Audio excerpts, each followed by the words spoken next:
Fight scenes in fiction are a unique narrative snippet. They are often considered a type of filler scene, which serves as fantasy fulfillment, but a well-told fight scene does so much more. To talk about that, though, I need to explain what scene structure is. In professionally written fiction, a scene will work under this structure. Entering emotion, how the protagonist is feeling at the beginning of the scene. Goal, what the character wants from the scene. Conflict, what stands in the way of the protagonist. Turn, the emotional turn of the scene, where the emotional state of the protagonist changes. Resolution, the result of the conflict. And, finally, exiting emotion, the new emotion the protagonist is feeling. One important thing to note about the exiting emotion is that it ought to be the opposite of the entering emotion, or at least opposite adjacent.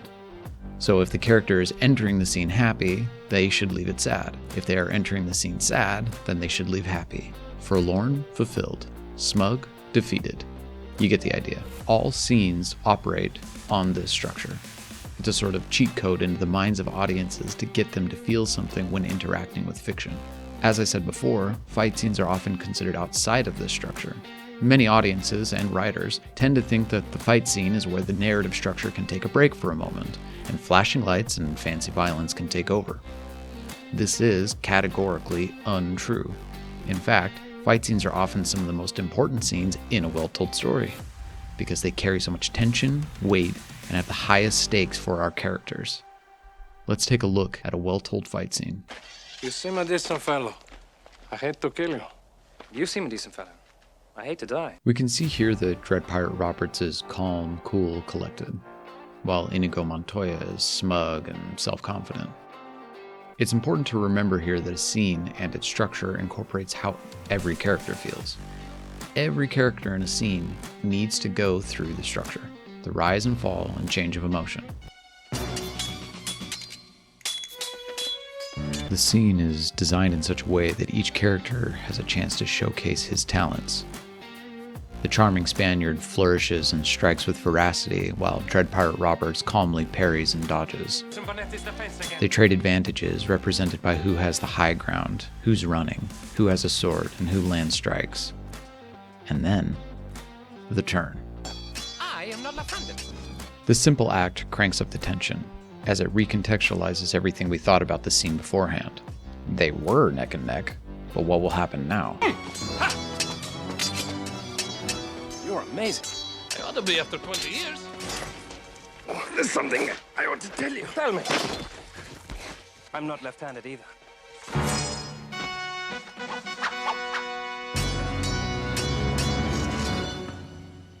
Pirate Roberts revealing he's been fighting with the wrong hand recontextualizes what was already recontextualized. He's been fighting with a handicap against the person who has not been fighting with a handicap and keeping pace, but now it's a slaughter, to the point where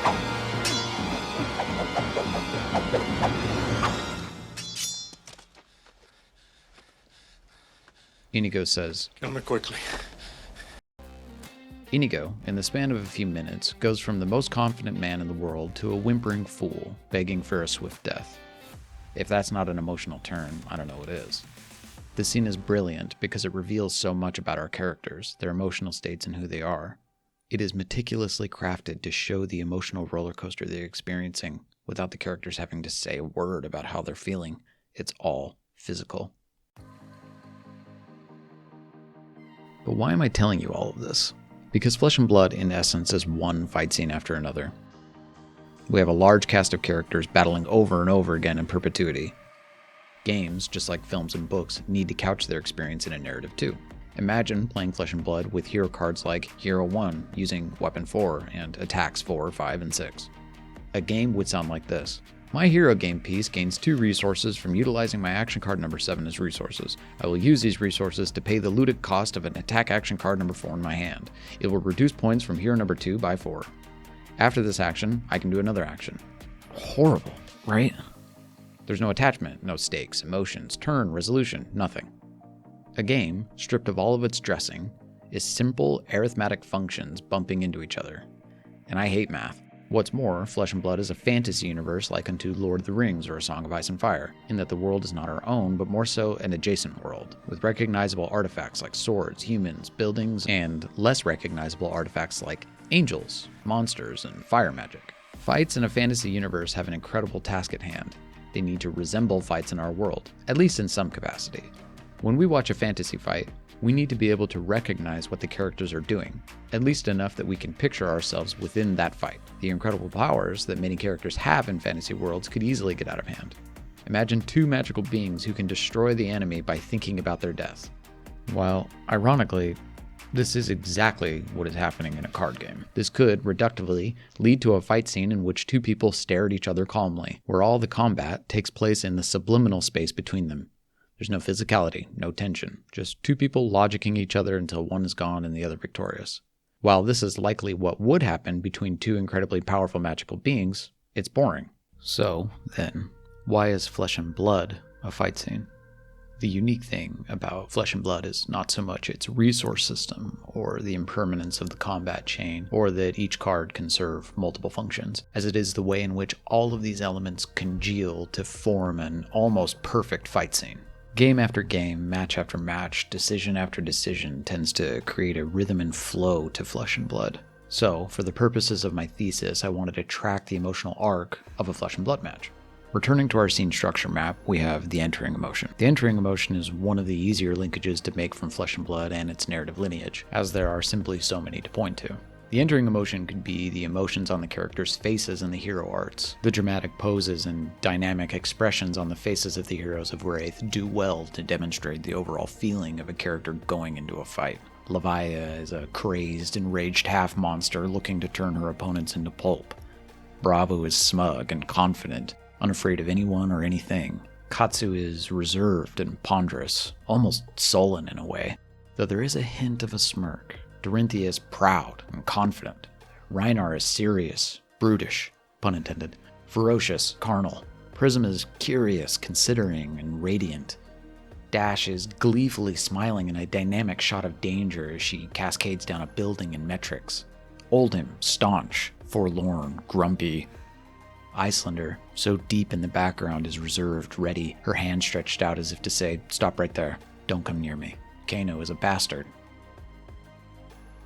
But more than that, there's also the concept of the matchup and the feeling of the player. If you've played Azalea, you likely know the feeling of the underdog, the David and Goliath type story. If you've played Starvo, you probably know the feeling well of such supreme confidence that you greet your opponent with the same shit-eating grin that he has on his hero card. The matchup is a key aspect of the entering emotion. Two top-rated players duking it out for the chance to call themselves a calling winner. Or poor little me, fighting for my life to not die too bad against the pro players of battle-hardened Belgium. There's a lot of emotion riding on a match in Flesh and Blood. Nerves, fear, excitement, bravery, and everything in between. Our heroes do some of the work, but a game's emotion ultimately comes from those who interact with it. Then there's the goal and conflict.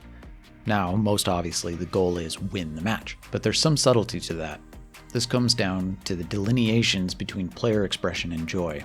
Some players' goals are to win with a bottom-tier hero, for example. Some players wish to play the most mathematically correct way possible in order to assure success. Some players don't care, win or lose, so long as they got to do their big, exciting thing. The key with Flesh and Blood, though, is that the player goal often aligns with that of their hero. We live in the world of Wraith through our chosen hero. Did I pop off, or did Kano? Whereas conflict lies in the duel to the death scenario the game puts us in. But I posit it can go deeper.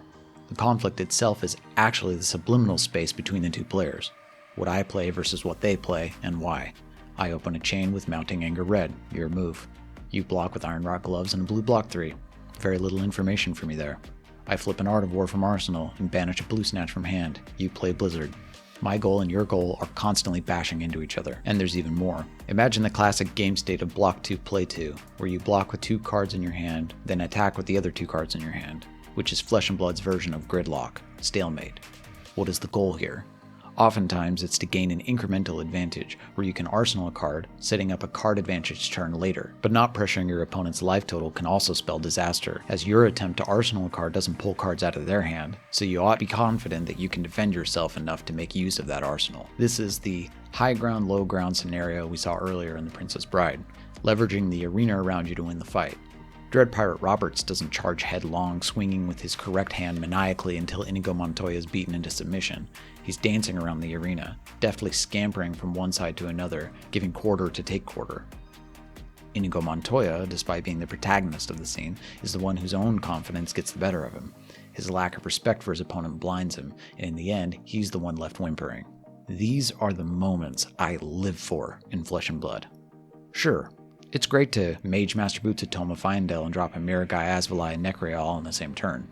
But the minutiae, the eked out advantages, the perfectly aligned blocking turn which enables the crucial tempo steal, are where Flesh and Blood is at its best. What's more, the fatigue mechanic is nothing short of a masterstroke of design. Characters would store some of their best for later. Extremely aggressive characters would throw caution to the wind and fatigue faster. These character arcs play out again and again in Fab, and it's a marvelous story to behold when it does. Now, let's talk about the turn. The turn, as I've seen it called most often in Flesh and Blood, is the pivot, in which one of the players realizes they have to change their game plan if they want to win. There's a natural progression in a game of Fab, where it's strike, riposte, until the pivot. Oldhim is a great example of this. His ultra-defensive style lends itself well to playing for the second cycle of a match. He intends to weather the storm, tire out his opponent, while reading them and spotting openings for later. Ho ho, so that's how this lass likes to fight, huh? I have just the trick. He's old, he's wise, and doesn't mind waiting, so he'll stack his attacks for later when he sees his opponent has begun to tire. That's when the ferocity comes out. Time to pulverize. Fi is a different monster altogether. He comes out the gate swinging with everything he's got, but then pivots to deft usage of his unique ability to strike more than his opponent can defend. Lelia knows she's a ticking time bomb and needs to dig deep in her tentacle-infested soul to find the strength in the dark dimension. But that's when you're ahead. When you're behind is equally as interesting. Bravo realizes he can't put them on the back foot with his overwhelmingly vicious attacks, so he elects to use half or even a third of his energy to stave off their onslaught, using his least important tricks to keep the opponent at bay, only to crack back with his hammer for cheap but effective points of damage. This damage builds as Bravo studies his opponent, ready to spring a brutal on-hit effect that will reverse course. In essence, the turn in a Flesh and Blood match is the trading, stealing, losing, and gaining of tempo. That ever-elusive word that both defines card games while it itself cannot be succinctly defined. Resolution, then, is relatively straightforward. Who won, and how so? And, I suppose, most importantly, was it worth it? I'm only kidding, Kano players. I do like that he's in the game. I just often don't quite understand why I lost when I play against him. Which is sort of his point, I think. Then, finally, there's the exiting emotion. Did the perennial underdog Azalea take down the behemoth Oldhim? Did Fi, who was ready for his match against Icelander, fall just short as a result of an extremely timely frostbite he didn't anticipate? Did Lexi land the perfect shot, shutting down the Reinar's game-winning combo? Bad beats, and their associated stories, are the definition of exiting emotion. Raise your hand if you've ever had a friend come up after a match and say, "If I had lived one more turn." Now, raise your hand if you've ever been that person. Don't feel bad. It's part of the experience. Bad beat stories can be annoying, sure, but they also do tell the end of the scene. In a world in which everyone is the protagonist of their own story, it's only natural to frame the game as though you are the main character. Your opponent didn't win, you just lost. But now it's time to win the next one. Your opponent didn't lose, you won through excellent play. The reality is, none of it and all of it are true simultaneously. It's just that the narrative centers of our brain are trying to make sense of this crazy complex card game. The sweet feeling of triumph, the bitter taste of defeat, the embarrassment of missing a crucial trigger which was procced by something unexpected, the accomplishment of expertise, the fervent fire of luck. It's all in Flesh and Blood. The travel, the friendships, the top eights, the judge calls, the competition, the frustration, the joy, the start of the game deck cut, and that damned fist bump which bookends a shared experience. Flesh and Blood is a story. And scene.